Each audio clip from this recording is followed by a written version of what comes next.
Day special. नमस्कार, let's mic में आपका स्वागत है डे स्पेशल के साथ। मैं राखी जैन। 10 मार्च 1934 ये तारीख मानव इतिहास के उस अध्याय से जुड़ी है जिसने आसमान को छूने के मानव सपने को हकीकत में बदल दिया। इसी दिन रूस के एक छोटे से गांव क्लुशिनी में जन्म हुआ उस व्यक्ति का जिसने दुनिया को पहली बार बताया कि पृथ्वी को अंतरिक्ष से देखना कैसे लगता है। ये व्यक्ति थे यूरी गागरिन, मानव इतिहास के पहले अंतरिक्ष यात्री। 20वीं सदी के मध्य का दौर विज्ञान, तकनीक और महाशक्तियों की प्रतिस्पर्धा का दौर था। अमेरिका और सोवियत संघ के बीच चल रहे शीत युद्ध में सिर्फ हथियारों की नहीं बल्कि अंतरिक्ष तक पहुंचने की भी होड़ लगी थी। इसे इतिहास में स्पेस रेस के नाम से जाना जाता है। इसी प्रतिस्पर्धा में सोवियत संघ ने एक ऐसा कदम उठाया जिसने पूरी दुनिया को चौंका दिया। 12 अप्रैल 1961 को यूरी गागरिन ने अंतरिक्ष में जाकर मानव सभ्यता का एक नया अध्याय लिख दिया। लेकिन गागरिन की कहानी केवल एक अंतरिक्ष यात्री बनने की नहीं है, बल्कि ये एक साधारण परिवार से उठ के असाधारण उपलब्धि हासिल करने की प्रेरक कहानी भी है। गगारिन का जन्म एक किसान परिवार में हुआ था। उनके पिता बढ़ई का काम करते थे, उनकी माँ एक डेयरी फार्म में काम करती थी। बचपन से ही गगारिन का झुकाव मशीनों और उड़ान की ओर था। स्कूल की पढ़ाई के दौरान उन्होंने तकनीकी प्रशिक्षण लिया और बाद में सोवियत वायुसेना में शामिल हो गए। वायुसेना में रहते हुए गागारिन ने लड़ाकू विमान उड़ाना सीखा।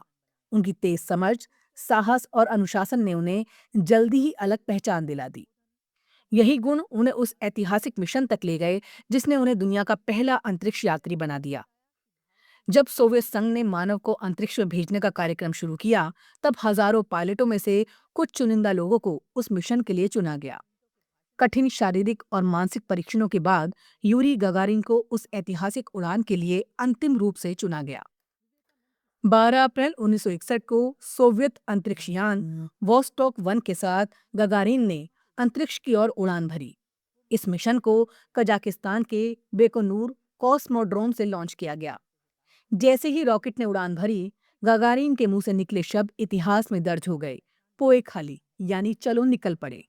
ये सिर्फ एक शब्द नहीं था, बल्कि मानव सभ्यता के साहस और जिज्ञासा की घोषणा थी। ये उड़ान लगभग 108 मिनट तक चली। उस दौरान उनका अंतरिक्ष यान पृथ्वी की एक पूरी परिक्रमा कराया। अंतरिक्ष से धरती को देखकर गगारिन ने जो अनुभव साझा किया, उसने दुनिया को भावुक कर दिया। उन्होंने कहा था कि अंतरिक्ष से पृथ्वी बेहद सुंदर दिखाई देती है, नीली, शांत और एकदम नाजुक। उस समय शायद पहली बार इंसान ने महसूस किया कि हमारी पृथ्वी कितनी अनमोल और सीमित है।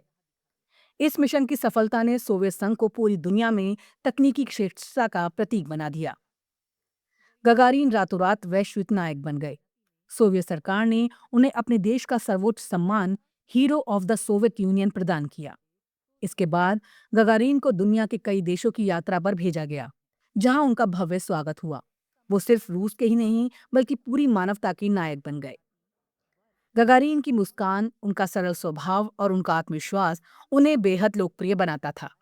उनकी छवि एक ऐसे इंसान की थी जो साहस और विनम्रता का अद्भुत मिश्रण था। दुनिया के कई देशों में बच्चों ने उन्हें अपना आदर्श माना।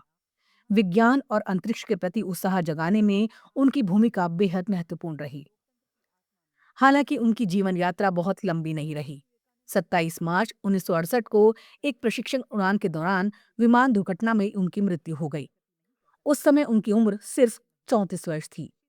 लेकिन इतने कम समय में भी उन्होंने जो इतिहास रचा, वो हमेशा के लिए अमर हो गया।